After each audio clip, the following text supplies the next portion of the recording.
નમસ્કાર મિત્રો, સ્વાગત છે તમારું આપ સૌની સિયારી ચેનલ અને ગુજરાતી યુટ્યુબ ચેનલમાં. હું નિકુંજ પરમાર આપ સૌનું તહેદિલ સ્વાગત કરું છું.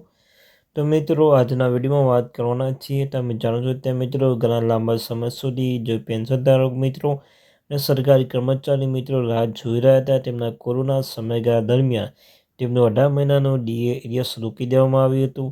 તો મિત્રો, તેવામાં એક સારા સમાચાર લઈને આવ્યો છું. ડીએ 18 મહિનાનું કોરોના સમયગાળા દરમિયાન જે રોકી રાખવામાં આવ્યું હતું તે બાબતે અતિ મહત્વપૂર્ણ સમાચાર લઈને આવ્યો છું. વિડીયો શરૂ કરતા પહેલાં આપણે આ ચેનલ પર જો તમે નવા હો તો મિત્રો ચેનલને સબસ્ક્રાઈબ કરી લેજો, વિડીયોને પણ લાઇક કરી દેજો. તમને ચેનલ પર સરકારી કર્મચારી, નિવૃત્ત કર્મચારી, પેન્શનધારક બાબતે હરેક અપડેટ મળતી રહેશે. તો આપણી આ ચેનલ અને ગુજરાતી યુટ્યુબ ચેનલને સબસ્ક્રાઈબ કરવાનું ભૂલશો નહીં. તો મિત્રો, 7મા પગાર પંચ મોંઘવારી રાહતમાં 15% વધારો, તેની સાથે 7 મહિનાનો જંગી એરિયસ પણ આવશે. 7મા પગાર પંચ કેન્દ્રીય પેન્શન માટે મોટા સમાચાર આવી રહ્યા છે.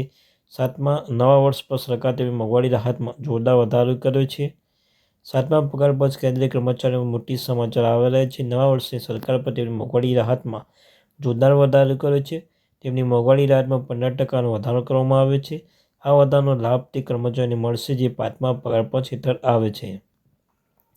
આ વધારાનો લાભ કર્મચારીઓને મળશે જેઓ 5મા પગાર હેઠળ આવે છે. સરકારના વધારાને 1 જુલાઈ 2023થી લાગુ કર્યો છે.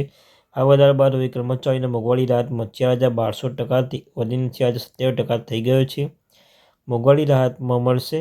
કેન્દ્ર સરકારના ડાયરેક્ટર રવિન્દ્ર કુમારના જણાવ્યા અનુસાર સેન્ટ્રલ પ્રોવિડન્ટ ફંડ સીપીએફના લાભાર્થી માટે મોંઘવારી રાહતમાં રાષ્ટ્રપતિ દ્વારા મંજૂર કરવામાં આવે છે.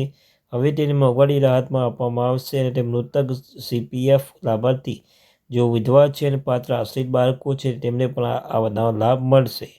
રવિન્દ્ર કુમાર જણાવ્યા અનુસાર બેંકોના પેન્શન વિભાગ સાથે મળીને પેન્શન મોંઘવારી રાહતમાં ગણતરી કરશે. ઉપરાંત જેઓ ભારતીય ઓડિટ અને એકાઉન્ટ્સ વિભાગમાં છે તેમની માહિતી માટે એ ઉલ્લેખ કરવાનો મહત્વપૂર્ણ છે. અને આ આદેશ સીએજી ભારતના નિયંત્રણ અને મહાલેખક સાથે જે લોકો માટે તમે જણાવી દઈએ કે મોંઘવારી રાહત તે લોકો માટે 1960થી 85 વર્ષની નિવૃત્ત થયા છે તેમના ગ્રુપે પીસીડી મુજબ 1 ગ્રેસિયનની રકમ મળી રહી છે. તો મિત્રો, આ તે મહત્વપૂર્ણ અપડેટ.